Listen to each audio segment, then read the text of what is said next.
Hi, my name is Carl Bonn. I'm the medical director for Klarisana, and I want to make a quick video talking about the recent Time Magazine article that came out in the August 7th edition of Time Magazine, talking about ketamine and its role as an antidepressant. I think it's great in a lot of ways that people like Time Magazine are bringing a lot of attention to ketamine.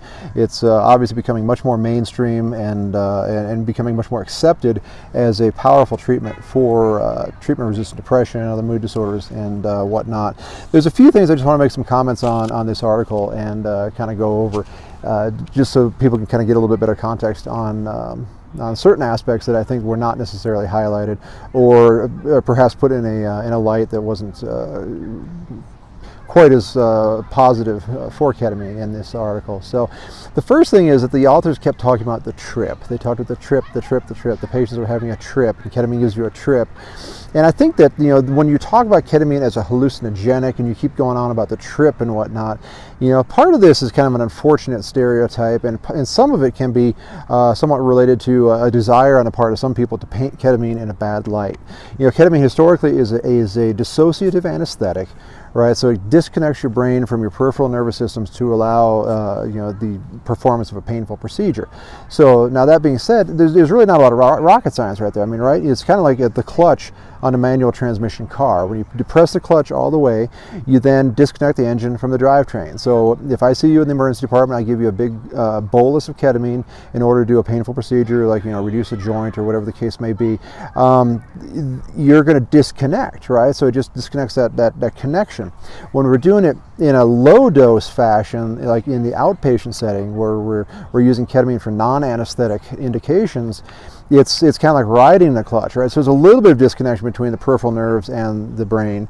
And then, so at that point, of course, you know, your retinas in your eyes are peripheral nerves, your auditory nerves, whatnot. Things do sound a little different. They look a little bit different and whatnot. But this focus on, oh, it's a hallucinogenic. It's a hallucinogenic. It's all about hallucinogenic. You know, some of that, I think, is being done by certain people who have an agenda to try to paint ketamine in a bad light as sort of this party drug. And, you know, they go on and on about the party drug, but the reality is, it's actually the medication that we've been using in the emergency department for years and years and years. It's the medication that anesthesiologists have been using in their practice for years and years, and it has a very safe profile. And, you know, it has a tremendous clinical application even before all of this current attention is being paid to it being used in these other indications for non-anesthetic indications. So that being said, the other thing with the experiential side of it is that a lot of us actually feel that the experiential side is part of the therapy.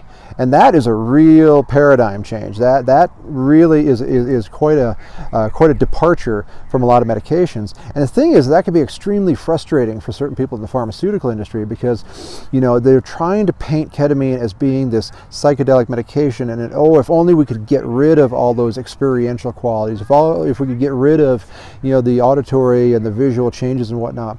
Well, the fact of the matter is that the vast majority of my patients who have succeeded will report to you that the experiential quality of it is part of the therapy. In fact, that's what we try to strive for. In my other video, we talk about the Psychotropic Therapeutic Response, the PTR, and this is very, very powerful. And it's very frustrating for pharmaceutical companies, because they would like very much to get rid of all of that, because it's much easier to neatly package a medication in a nasal spray or a pill or whatnot, and then you can put it under patent and make a tremendous amount of money off of that. So look at some of my other videos, specifically my Psychotropic Therapeutic Response video. We'll talk more about the experiential quality of that.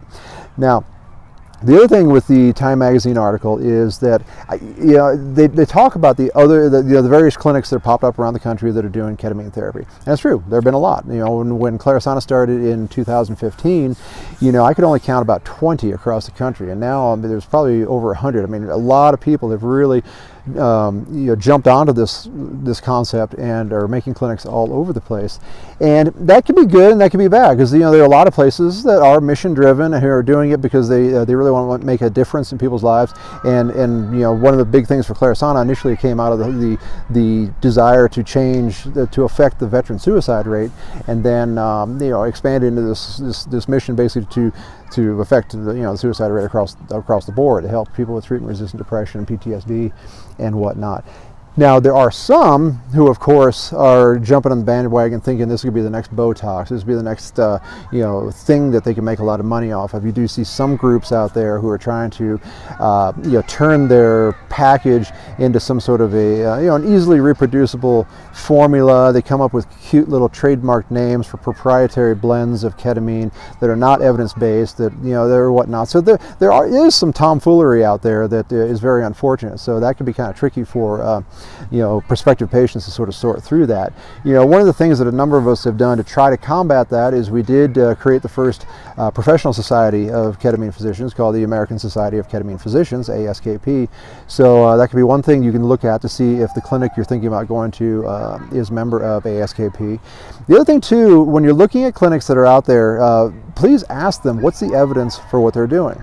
Now, granted, there are certain things in ketamine therapy for which there is no great evidence yet. Like, for instance, the Psychotropic Therapeutic Response. I don't have a paper yet that proves that is therapeutic. This is based on the anecdote of what patients have reported to me. This is based on talking to some leaders in the field, like Phil Wolfson out in San Francisco, who have found with a lot of his patients that the experiential quality is enormous, and it's huge. It's a big part of what makes ketamine succeed.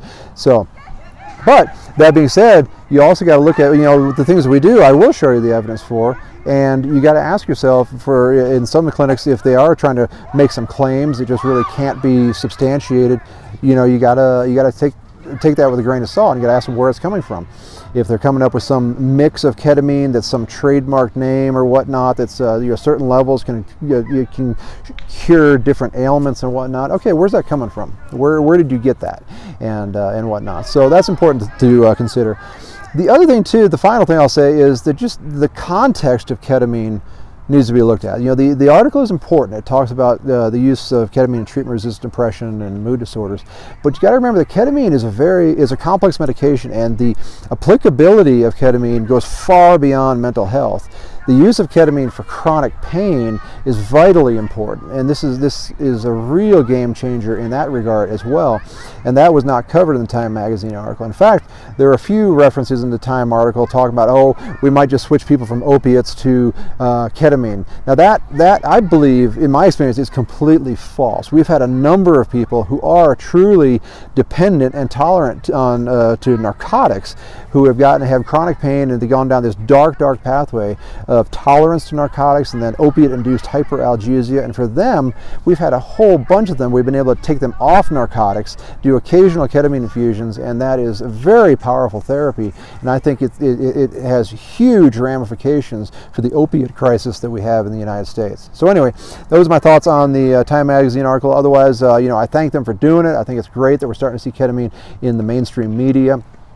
No doubt some people on social media, when I post this video, will still refer to it as a horse tranquilizer and all this kind of stuff, So, barring all that silliness, the Time magazine article is one more piece of evidence that this really is becoming mainstream, and that there's a lot of very intelligent people who think that it can be very beneficial for a variety of medical conditions. The final thing I'll say is, when you're reading an article like Time and you hear quotes from various people, please keep in mind that the big picture here is that ketamine does have the potential to be a real game changer. And when something is a game changer, that means there could be a tremendous amount of money made off of it.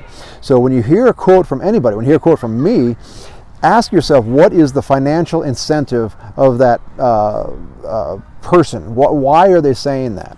And just because they happen to be a professor at a university does not mean that they and their university do not have an agreement with a pharmaceutical company to come up with a medication that could go under patent and make them a lot of money. So please keep that in mind. I'm not ripping on anyone in particular, but when you're reading articles from people and you're hearing quotes from various folks, think about what's their agenda. Now, I'll tell you that owning a ketamine clinic is far from being a cash cow. Some people criticize and say, you're charging, $4,000 or $100 an infusion, some clinics charge more, whatever the case may be, you know, that what you're really paying for is not the medication, right? You're paying for the clinic, you're paying for the rent, you're paying for the workers' compensation insurance, you're paying for the, you know, all the staffing, the one-to-one monitoring if you're a clinic like Klarisana where we do one-to-one monitoring and whatnot. So that's where this is coming from. If anything, patients really ought to start saying, hey, what do we need to do to get insurance to pay for this? Right? Because again, keep it in context. When I see you in the emergency department, if I give your kid ketamine in order to sew up a dog bite on their face, the bill that's going to go to Blue Cross for just the ketamine, just the facility charges of doing that, is probably going to be in the range of $3,500. So that is the context that you got to sort of think about. So anyway, this has gone on a little bit too long. We're going to wrap it up right now. Appreciate your time. Thanks for listening. Feel free to check out our website, klarisana.com. And they'll be in the information link below, and appreciate your watching. Thanks.